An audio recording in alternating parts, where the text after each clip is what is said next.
Michael Sukkar, welcome back to Afternoon Briefing. We might get to some thoughts on the Dunkley by-election results in just a moment, but with that as background context, your colleague Keith Wolahan has been pretty adamant since his entry to the Parliament and again over the weekend that the road back to the recovery of seats for the Liberal Party in metropolitan Australia will be lined with an appealing housing policy. Where are we up to with actually populating that policy out? What still stands from the last election? Well, I think his comments are very widely shared amongst colleagues. I think our view is that the Liberal Party and indeed the coalition is the party of home ownership, and that is going to be a very compelling part of what we take to the next election. Obviously, as a former housing minister, I'm very proud of what we were able to achieve in the former coalition government, and sadly what we've seen since the election of a Labor government is so many of those gains that we made go backwards. We've got first home buyers at their lowest record levels for over a decade. We've got new home starts down, we've got new home builds down, we've got rents up by 26%. So a lot of that good work has sadly gone missing. Obviously, in the Leader of the Opposition's budget in reply speech last year, we committed to going forward with the policy that we did in fact take to the last election, providing first home buyers with the opportunity to access up to $50,000 of their super, with a requirement that it goes back into their super once they cease holding that property, to enable them to use their superannuation, which is their money, as a deposit for a first home. And just as recently as last week, we saw the Labor government reject that. So a very clear difference. And I mean, the truth is, Greg, we're seeing throughout our country Labor governments, and led by Anthony Albanese's government, waving the white flag on home ownership. Well, of course, they would say they aren't with Help to Buy, as a policy on the books in the Parliament. They just can't quite get it through at the moment. But just on your super home buyer scheme, in view of the fact that markets haven't really cooled much since the original design of this policy fully 2 and a bit years ago now, might it be necessary to revise upwards the maximum limit there, $50,000 worth of super that could be pulled out of that purpose and put towards housing?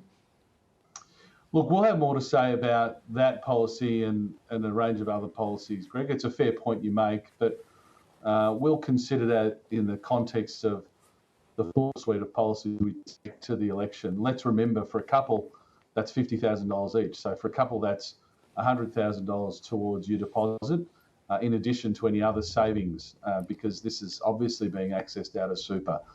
So we think it's a very compelling policy that we took to the last election. It will be refreshed in the context of what we take to the next election. So made more generous, in other words? Well, not generous, but numbers updated. Do you rule out that possibility? I'm not announcing that today, Greg. I think my point is, I think you've made a good point, that was the policy we took to the last election. We've recommitted to the policy in broad strokes, but we'll be taking a suite of policies to support home ownership to the next election. That will be one part of it, and an important part, and quite a significant part, I must say, but just one part of that suite of policies. And to go to your point, you can't compare any of those to what the government has announced with their Help to Buy scheme. It's a shared equity scheme where the government owns 40% of your home, and shared equity schemes already exist throughout our country. And Greg, the verdict is in. Australians don't use these products. In a virtually identical shared equity scheme in New South Wales, 94% of places are still available. So it's the sort of policy, the Help to Buy, so-called Help to Buy scheme, that you come up with when you really don't want to do anything, but you sort of want to have something on the books, as you say, it's not a meaningful home ownership policy. And who knows, it might never be legislated anyway on current indications in the Senate. Now, what we could probably deduce from the result of the Dunkley by-election at the weekend, Michael Sukkar, is that minority government for either the coalition or perhaps more likely Labor is in the realm of possibility at the next general election. Under negotiation with a crossbench, would you rule out ever touching investment property tax breaks? That is obviously capital gains and negative gearing under that scenario. Greg, you're drawing a very long bow there, but I credit to you for that question.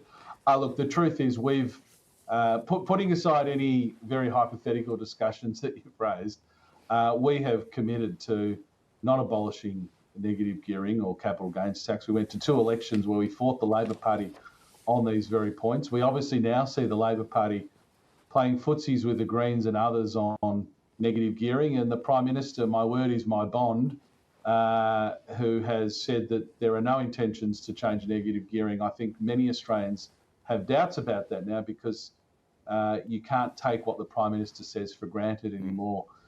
So that can be a debate within the Labor Party, but no, we won't be proposing any changes to negative gearing or capital gains tax. In the end, if you want more of housing, Greg, you've got to tax it less, not more. Right. If you want fewer houses built, like we've got at the moment under the Labor Party, you tax it more. And that's been our mantra for a very long time. And sadly, we're seeing the consequences of it now with new home starts at their lowest levels, as I said, for over a decade. And we've got simultaneously a Prime Minister talking about supply being the answer to housing.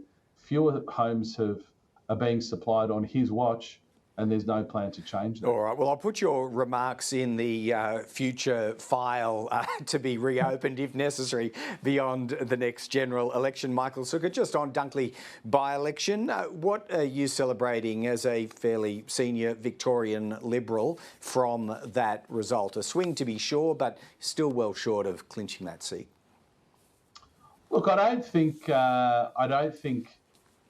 celebrating's the word. I think what Dunkley has highlighted that most hard-headed political operatives and observers such as yourself, Greg, understand is that Australian politics is an arm wrestle. There are no silver bullet knockout blows anywhere. You've got to work hard. You've got to earn the trust and the faith of the Australian people. You've got to have policy offerings that are ultimately going to make their life easier.